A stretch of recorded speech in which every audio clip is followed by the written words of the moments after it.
ప్రకటన గ్రంథము 7వ అధ్యాయం. ఈ సంగతులు జరిగిన తర్వాత భూమి 4 దిక్కుల 4 దేవదూతలు నిలబడి ఉండడం నేను చూశాను. వారు భూమి మీద 4 వైపుల నుంచి వీయాల్సిన గాలి వీయకుండా బలంగా అడ్డుకున్నారు. దాంతో భూమి మీద కానీ సముద్రం మీద కానీ ఏ చెట్టు మీద కానీ గాలి వీయడం లేదు. మరొక దూత తూర్పు దిక్కున నుండి పైకి లేవడం నేను చూశాను. అతనికి సజీవ దేవుని సీలు ఉంది. భూమికి సముద్రానికి హాని చేయడానికి అనుమతి ఉన్న మొదటి 4 దూతలతో అతడు బిగ్గరగా, మేము మా దేవుని దాసులు నుదుటిపై ముద్ర వేసేంత వరకు భూమికి సముద్రానికి చెట్లకు ఎలాంటి హాని చేయవద్దు అన్నాడు. సీలు పొందిన వారి సంఖ్య చెబుతుంటే నేను విన్నాను. ఇజ్రాయేలు వారి గోత్రాలన్నిటిలో సీలు పొందిన వారి సంఖ్య 144,000. గోత్రాల వారీగా ముద్ర పొందిన వారి సంఖ్య: యూదా గోత్రంలో 12,000, రూబేను గోత్రంలో 12,000, గాదు గోత్రంలో 12,000, ఆషేరు గోత్రంలో 12,000, నఫ్తాలి గోత్రంలో 12,000, మనష్షే గోత్రంలో 12,000, షిమోను గోత్రంలో 12,000, లేవి గోత్రంలో 12,000, ఇష్మాఖారు గోత్రంలో 12,000, జెబూలూను గోత్రంలో 12,000, యోసేపు గోత్రంలో 12,000, జన్మామీను గోత్రంలో 12,000.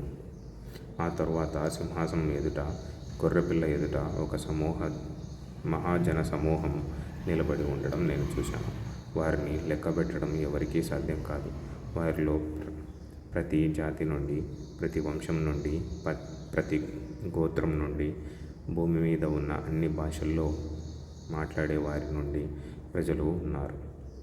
వారు తెల్లని బట్టలు ధరించి చేతుల్లో ఖర్జూరం మట్టలు పట్టుకొని ఉన్నారు. వీరంతా కలిసి, రక్షణ సింహాసనంపై కూర్చున్న మా దేవునిది, గొర్రెపిల్లది అంటూ దిక్కులు పిక్కటిల్లేలా చెప్పారు. దేవదూతలంతా సింహాసనం చుట్టూ, పెద్దల చుట్టూ, ఆ 4 ప్రాణుల చుట్టూ నిలబడి ఉన్నారు. వారంతా సింహాసనం ఎదుట సాష్టాంగపడి తమ ముఖాలు నేలకు ఆనించి, ఆమెన్, మా దేవుడికి కీర్తి, యశస్సు, జ్ఞానము, కృతజ్ఞతలు, ఘనత, శక్తి, మహాబలము కలకాలం కలుగుగాక అని చెబుతూ దేవుణ్ణి పూజించారు.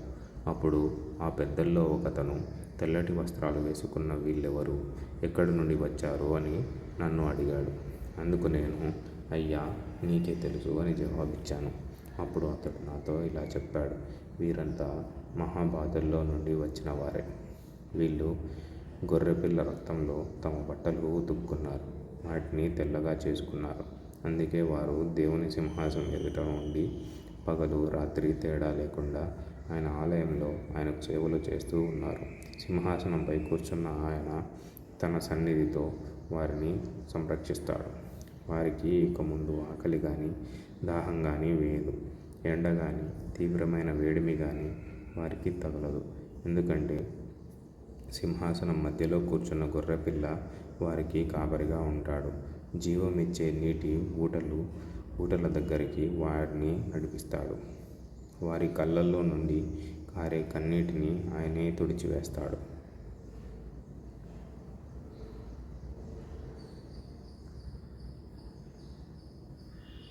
ప్రకటన గ్రంథము 8వ అధ్యాయం.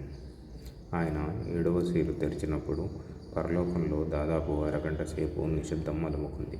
అప్పుడు నేను దేవుని సమక్షంలో నిలబడే 7 దూతలను చూశాను. వారికి 7 బాకాలు ఇచ్చారు. మరో దూత ధూపం వేసే బంగారు పాత్ర చేత్తో పట్టుకొని వచ్చి బలిపీఠం ముందు నిల్చున్నాడు. సింహాసనం ఎదుట ఉన్న బంగారు బలిపీఠంపై పరిశుద్ధుల ప్రార్థనలతో కలపడానికి చాలా పరిమళ సాంబ్రాణి అతనికి ఇచ్చారు.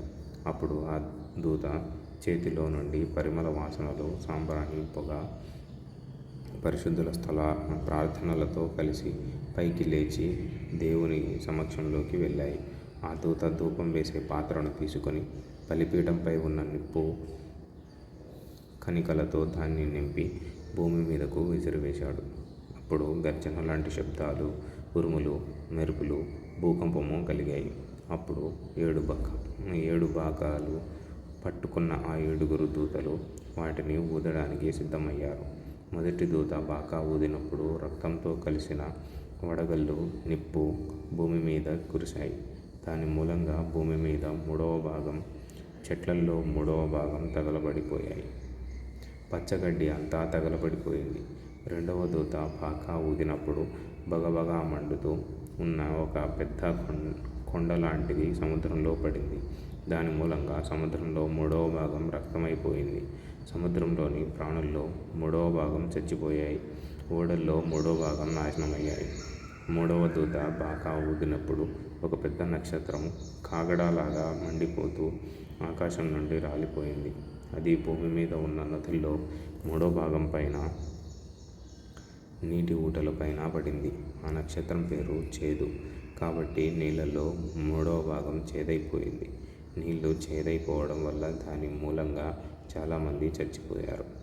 4వ దూత బాకా ఊదినప్పుడు సూర్యుడిలో 3వ భాగం, చంద్రుడిలో 3వ భాగం, నక్షత్రాల్లో 3వ భాగం దెబ్బతిన్నాయి. కాబట్టి వాటిలో 3వ భాగం కాంతి విహీనమయ్యాయి, చీకటిగా మారాయి. దాంతో పగలు 3వ భాగం, రాత్రి 3వ భాగం వెలుగు లేకుండా పోయింది. తరువాత ఆకాశంలో ఎగురుతున్న ఒక పెద్ద డేగను నేను చూశాను.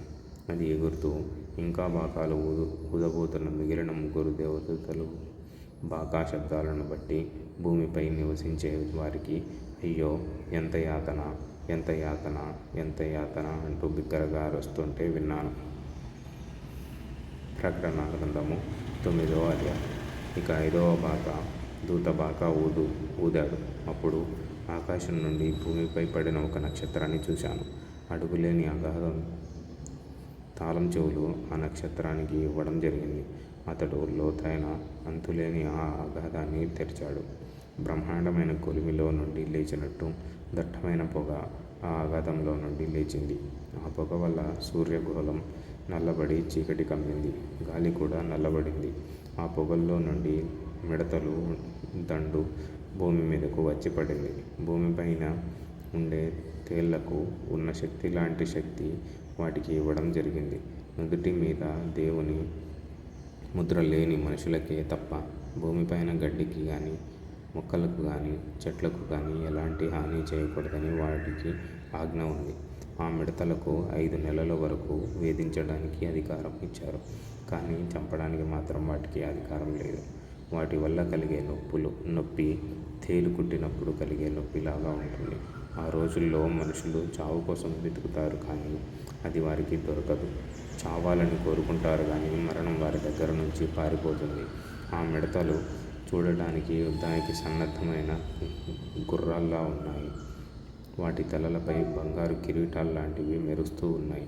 వాటి ముఖాలు మనుషుల ముఖాల్లాంటివి. వాటికి వెంట్రుకలున్నాయి. అవి స్త్రీల తెల్ల వెంట్రుకల్లా ఉన్నాయి. స్త్రీల తల వెంట్రుకల్లా ఉన్నాయి. వాటి పళ్ళు సింహం కోరల్లా ఉన్నాయి. ఇనుప కవచం లాంటి ఛాతీ కవచాలు వాటికి ఉన్నాయి.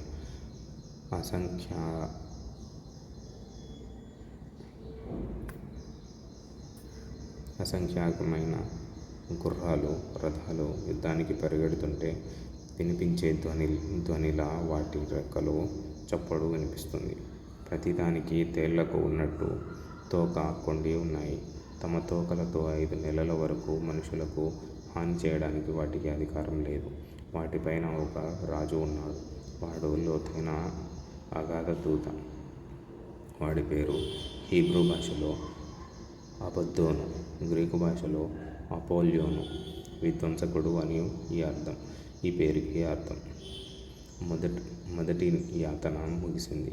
చూడు, ఈ విషయాలు జరిగిన తరువాత మరో 2 యాతనలు కలుగుతాయి. 6వ దూత బాకా ఊదాడు.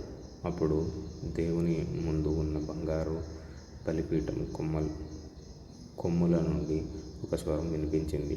ఆ స్వరం, మహానది యూఫ్రటీసు దగ్గర బంధించిన 4 దూతలను విడిచిపెట్టు అని బాకా పట్టుకొని ఉన్న 6వ దూతతో చెప్పడం విన్నాను.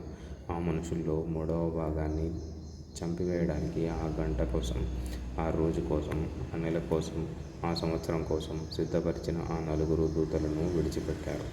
సైన్యంలో ఆశ్విక దళం సంఖ్య 20 కోట్లు. వారి సంఖ్య ఇది. అని నేను విన్నాను.